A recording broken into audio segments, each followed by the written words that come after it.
Hello everyone, তোমরা সবাই কেমন আছো? আশা করি ভালো আছো। আমরা খুব ভালো আছি। বড়দের প্রণাম জানিয়ে ছোটদের ভালোবাসা জানিয়ে আজকের ব্লগটা স্টার্ট করছি। আর আমি এখানে চশমা পরেছি কারণ মানে ঘরের রুম সব ঝাড়াঝাড়ি হচ্ছে, তাই কারণে যাতে ধুলো না পড়ে। আর ওয়েদারটা এত বাজে, মনে হচ্ছে এক্ষুনি বৃষ্টি নামবে। আর এই গাছগুলো ফুল ফুটেছে দেখেছো, কি দারুণ লাগছে। এই গাছগুলো কিন্তু আমাদের নিজে হাতে লাগিয়েছি। আর এখানে হচ্ছে ওই পাশের রুমটা ঝাড়াঝাড়ি হচ্ছে, আর এখানে আমার রুমটা ঝাড়াঝাড়ি হয়ে গেছে, মানে অল্প স্বল্প হয়ে গেছে। আর এটা ড্রেসিং টেবিল থেকে সব নামিয়েছি কারণ সব এলোমেলো হয়ে গেছিলো। আমার বোন থাকলে যা হয়। আর এখানে সব কিছু মানে প্যাকেটে প্যাকেটে রাখা আছে সব কিছু। এখন ড্রেসিং টেবিল ভালো করে ঝাড়াঝাড়ি করে মোছামুছি করে তারপরে ড্রেসিং টেবিলটাকে সাজাবো। আর এখানে দেখো প্রায় আমার অনেক সময় লেগেছিলো। সকাল থেকেই আমি ঘরটার পরিষ্কার করছি। প্রায় বিকেলবেলা আমি কমপ্লিট করতে পেরেছি। আর এই যে এত নোংরা বেরিয়েছে।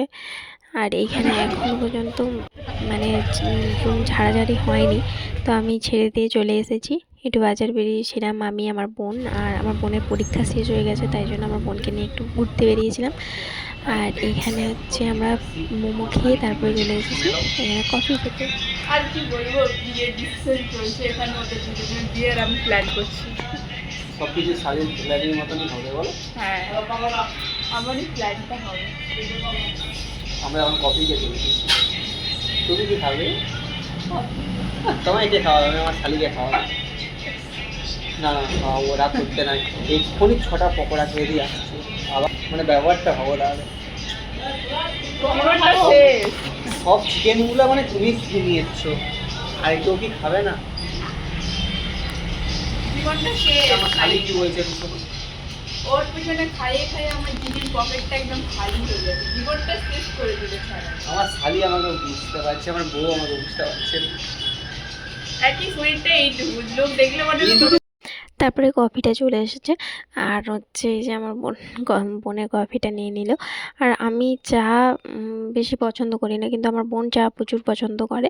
কিন্তু ওর ডাক্তার থেকে চা খাওয়া বারণ আছে, আর ওই জন্য কফি খাচ্ছে। ও বলছিল চা খাবো, কিন্তু আমার জন্য ও কফি খাচ্ছে। আমি খাচ্ছি। আমার পাশ থেকে বলছে পড়ে যাবে। ও কি কিটকা, মাটির হাঁড়িতে চা খেলো, সে হাঁড়িটাকেও নিয়ে যাচ্ছে ঘর থেকে। দেখাবো কি দেখাবো? কফি খেলাম। আর এটা হচ্ছে তার পরের দিনের ভিডিও, যেদিন আমার মামার কথাবার্তা ফাইনাল হয়েছে। এই যে আমরা সবাই খেতে বসেছিলাম, আর বোন এখানে। আর এটা হচ্ছে আমার একটা মাসির মেয়ে। ও প্রচুর কথা বলে, ওর সাথে কথা কেউ পারবে না। এই যে এখানে আমরা খেতে বসেছিলাম, তো গান করছে, ঠিকানা বলছে, ওর নাম বলছে, সব কিছু বলছে। মেরুদণ্ড নয় বল, আরে দিবানো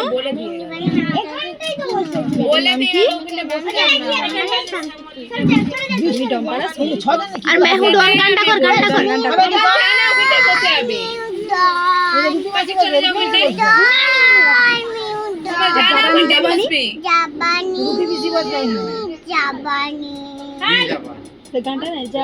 তারপরে আমরা এসেছি এখন লেহেঙ্গা কিনতে ভূতরায়। আর এইখানে ওই লেহেঙ্গাগুলো দেখছিলাম, আর আমার লেহেঙ্গা সিলেক্ট হয়ে গেছে যেহেতু, তারপরেও দেখছিলাম। তারপরে এখানে আবার চাউমিন খেতে এসেছি এখন। আমার ভিডিওটা এই পর্যন্ত। যদি ভালো লেগে থাকে লাইক কমেন্ট শেয়ার একটা সাবস্ক্রাইব করে দেবে। আবার দেখা হবে কোনো নেক্সট ভিডিওতে। Bye bye, love you all.